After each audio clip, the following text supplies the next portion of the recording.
मैं पवन Jahangir, Rajasthan public school Chirawa. मेरे प्यारे बच्चों, सभी को सुबह की नमस्ते, सुप्रभात। देखो, आज हम पढ़ेंगे संधि। संधि को संस्कृत में संहिता कहते हैं। क्या कहते हैं? संहिता। अब आती है संधि शब्द की उत्पत्ति कैसे हुई, कि संधि शब्द है वो किस प्रकार से बना हुआ है। तो संधि शब्द में सम उपसर्ग है। कौन सा उपसर्ग है? सम उपसर्ग। पूर्वकात दुधाए, मूल धातु कौन सी है? दुधाए, और दुधाए धातु का धा शेष बचता है।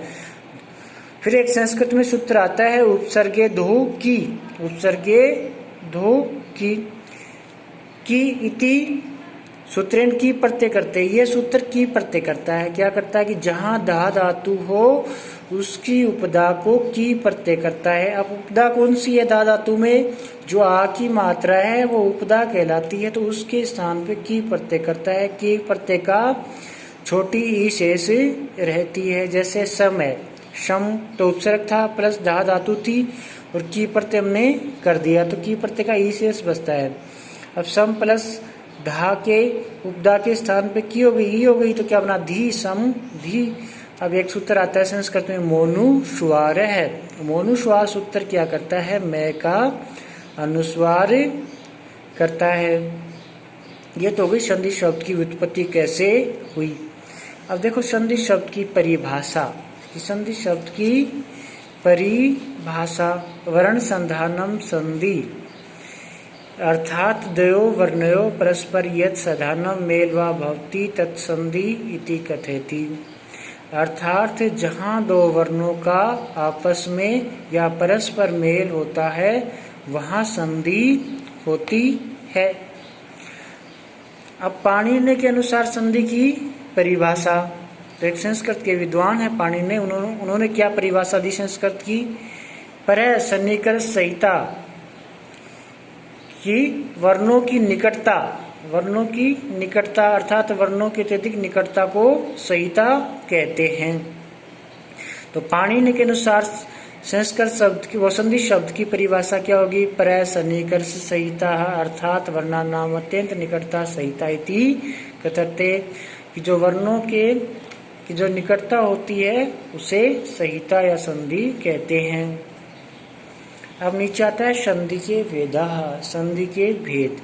संस्कृत व्याकरण में संधि त्रय वेदा संधि। संस्कृत व्याकरण में संधि के 3 वेद होते हैं। पहला है अच संधि या स्वर संधि। पहला वेद कौन सा है? अच संधि या स्वर संधि। इसको अच भी कहते हैं तो इसको स्वर संधि भी कहते हैं। दूसरी है हल संधि या व्यंजन संधि। इसको हल, इसमें हल वर्ण होते हैं, इसमें व्यंजन होते हैं तो इसे व्यंजन संधि कहते हैं। तीसरी अपनी विसर्ग संधि है। आपको बहुत कम जगह लिखा हुआ मिलेगा कि इसे अनुस्वार संधि भी कहते हैं, ये विसर्ग संधि ही कहलाती है।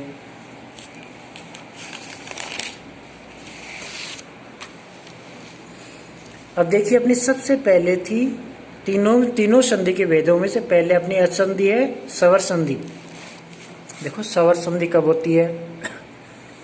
दो स्वरों के मेल से होने वाले परिवर्तन को स्वर संधि कहते हैं। जहाँ दो स्वरों का मेल होता है और उसमें से कोई परिवर्तन या विकार उत्पन्न होता है उसे स्वर संधि या असंधि कहते हैं। अब स्वर संधि के भेद देखो, स्वर संधि 8 प्रकार की होती है। आपके 5 ही प्रकार की दे रखी है, तो हम इसके 8 भेद हैं वो विस्तार से थोड़ा थोड़ा पढ़ेंगे। जो आपके मोस्ट है मैंने इस पर टिक कर रखी है। जैसे आपके सिलेबस में 10th क्लास में 8 भेद कौन से होते हैं पहले तो ये देखो।